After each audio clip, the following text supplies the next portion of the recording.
कल्पना करो, आज रात तुम सोने जा रहे हो और पहली बार तुम अपने आप से एक सच बोलते हो कि मैं अपने दिमाग का और अपने विचारों का गुलाम बन चुका हूँ। कोई देख नहीं रहा, कोई जज नहीं कर रहा, लेकिन तुम जानते हो कितनी बार तुमने डिसाइड किया और कितनी बार तुम टूट गए, हार गए। कभी फोन के सामने, कभी अकेलेपन में, कभी उस बोर्डम की वजह से। और सबसे खतरनाक बात, तुम्हें हर बार पहले से पता होता है कि तुम गिरने वाले हो, लेकिन फिर भी तुम खुद को रोक नहीं पाते। यहीं से प्रॉब्लम शुरू होती है। यहीं से तुम्हारी आइडेंटिटी अंदर से ऐसी बन जाती है कि मैं कंट्रोल नहीं कर पाता, मैं डिसिप्लिन्ड नहीं हूँ। और धीरे धीरे तुम ये मानने लग जाते हो कि मैं ऐसा ही हूँ। लेकिन आज समर आर्क के इस मोमेंट पर तुम एक अलग डिसीजन ले सकते हो। कोई मोटिवेशन नहीं, कोई हाइप नहीं, सिर्फ 90 दिन और 7 रूल्स। इतने सिंपल कि तुम उन्हें इग्नोर भी कर सकते हो, लेकिन इतने पावरफुल कि अगर तुमने ऑनेस्टली फॉलो कर लिए तो तुम्हारा पूरा सिस्टम रीसेट हो सकता है। ये रूल्स तुम्हें फोर्स नहीं करेंगे,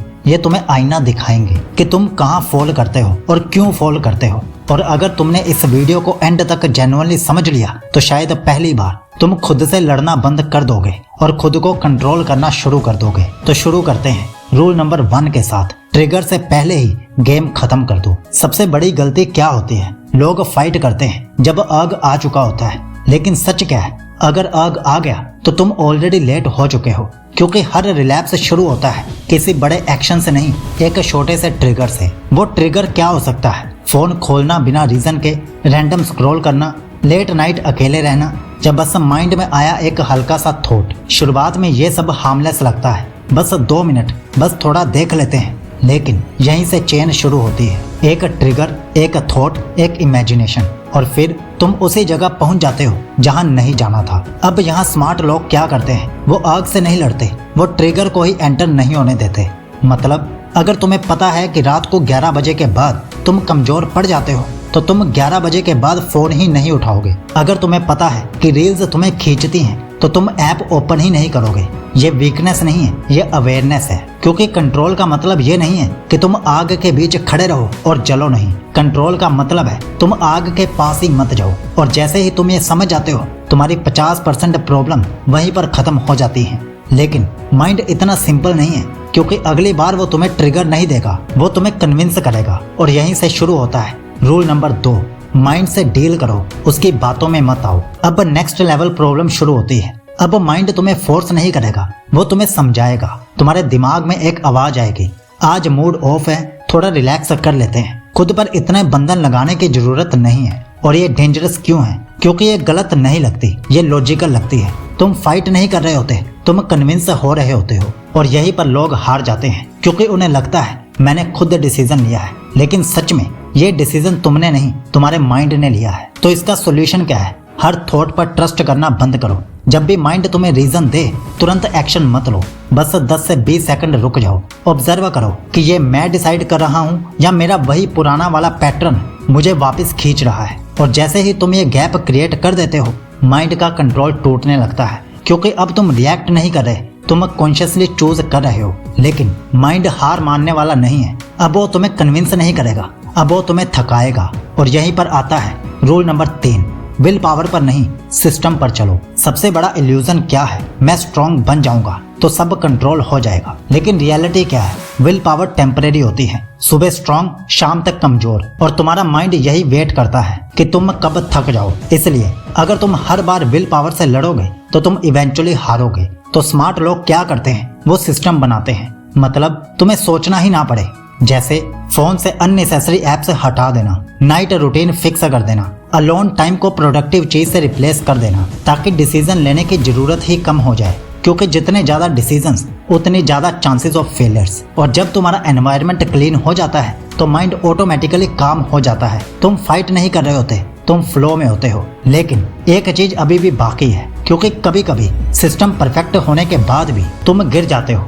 क्यों? क्योंकि तुम खुद को गलत समझते हो। और यहीं से आता है रूल नंबर 4, रिलैप्स को फेलियर मत समझो, उसे सिग्नल समझो।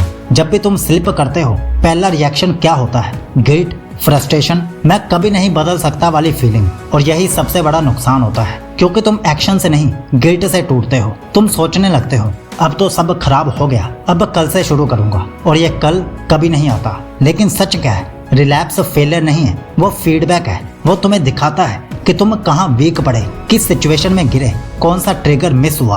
अगर तुम हर रिलैप्स के बाद खुद को जज करने के बजाय खुद को समझना शुरू कर दो तो हर गिरावट तुम्हें स्ट्रॉन्गर बनाएगी। लेकिन अगर तुम गिल्ट में फंस गए तो वही गिरावट तुम्हें नीचे खींचती रहेगी। इसलिए अगली बार जब तुम स्लिप करो तो पैनिक मत करना, खुद को पनिश मत करना। बस एक सवाल पूछना, मैं कहाँ अनकॉन्शियस हो गया था, और यही सवाल तुम्हें अगली बार बचाएगा। लेकिन अब तक तुमने खुद को कंट्रोल करना सीखा है, लेकिन अभी तुम्हें खुद को ट्रांसफॉर्म करना बाकी है, और उसके लिए है रूल नंबर 5, एनर्जी को डायरेक्शन दो, नहीं तो वो तुम्हें कंट्रोल करेगी। अब तक तुमने एक चीज नोटिस की होगी, प्रॉब्लम सिर्फ अर्ग्स नहीं है, प्रॉब्लम है एक्स्ट्रा एनर्जी। जब तुम ब्रह्मचर्य फॉलो करते हो तुम्हारे अंदर एनर्जी बिल्ड होती है, लेकिन अगर उसकी कोई डायरेक्शन नहीं है तो वही एनर्जी तुम्हें अंदर से खींचने लगती है। यही रीजन है कि बहुत से लोग 7 से 10 दिन तक तो स्ट्रॉन्ग बने रहते हैं, लेकिन फिर अचानक अर्ग्स एक्सप्लोड कर जाती हैं। क्यों? क्योंकि एनर्जी स्टोर हो रही थी लेकिन यूज नहीं हो रही थी। तो सॉल्यूशन क्या है? एनर्जी को फ्लो होने दो। Physical work, exercise, running, pullups, cold exposure, body को एंगेज करो और साथ में माइंड को भी डायरेक्शन दो। Deep work, learning, skill building, क्योंकि अगर तुमने एनर्जी को चैनलाइज नहीं किया तो माइंड उसे गलत डायरेक्शन में ले जाएगा। और जैसे ही तुम ये रूल फॉलो करते हो अर्ग्स कमजोर नहीं होती, वो ट्रांसफॉर्म हो जाती हैं। लेकिन अब एक और सब्टल चीज बचती है, एनवायरनमेंट, और यही डिसाइड करता है तुम टिकोगे या गिरोगे। तो यहाँ आता है रूल नंबर 6, एनवायरनमेंट तुम्हारी विल पावर से स्ट्रांग होता है। तुम सोचते हो मैं स्ट्रांग बन जाऊंगा तो कहीं भी रहकर कंट्रोल कर लूंगा, लेकिन सच क्या है? एनवायरनमेंट हमेशा जीतता है। अगर तुम ऐसे रूम में बैठे हो जहाँ डिस्ट्रैक्शंस भरे पड़े हैं तो तुम कब तक खुद को रोक पाओगे? अगर तुम्हारे आसपास लोग ही ऐसे हैं जो सीरियस नहीं है तो तुम कितने दिन तक टिक पाओगे? इसलिए स्मार्ट लोग क्या करते हैं, वो खुद को बदलने से पहले अपने एनवायरनमेंट को बदल देते हैं। मतलब clean space, minimum distractions, clear routine, limited exposure, ताकि टेम्पटेशन कम हो जाए। क्योंकि डिसिप्लिन का मतलब ये नहीं है कि तुम हर बार खुद को रोकते रहो। डिसिप्लिन का मतलब है तुमने अपनी लाइफ ऐसे सेट कर दी है जहां तुम्हें बार बार लड़ना ही ना पड़े। और जैसे ही एनवायरनमेंट क्लीन होता है प्रोग्रेस ऑटोमेटिक हो जाती है। लेकिन अब सबसे लास्ट और सबसे पावरफुल रूल बचता है जो तुम्हारी पूरी आइडेंटिटी बदल देता है, और वही है रूल नंबर 7, आइडेंटिटी चेंज करो तभी रियल कंट्रोल आएगा। अब तक तुम क्या कर रहे थे? हैबिट्स बदलने की कोशिश, लेकिन रियल चेंज कहाँ होता है? आइडेंटिटी में। अगर तुम खुद से कहते रहोगे मुझे कंट्रोल करना है, मुझे स्ट्रांग बनना है, तो तुम हमेशा स्ट्रगल में रहोगे। लेकिन जिस दिन तुम ये बोलना शुरू कर दोगे कि मैं डिसिप्लिन्ड इंसान हूँ, मैं अवेयर बन चुका हूँ, उसी दिन गेम बदल जाता है। क्योंकि अब तुम एक्शन नहीं बदल रहे, तुम खुद को बदल रहे हो। अब तुम ये नहीं सोचते मैं रिलैप्स करूँ या नहीं, अब तुम सोचते हो मैं ऐसा इंसान ही नहीं हूँ। और जैसे ही ये आइडेंटिटी स्ट्रांग होती है हैबिट्स ऑटोमेटिकली अलाइन हो जाती हैं। और यही वो पॉइंट है जहाँ ब्रह्मचर्य एफर्ट नहीं रहता,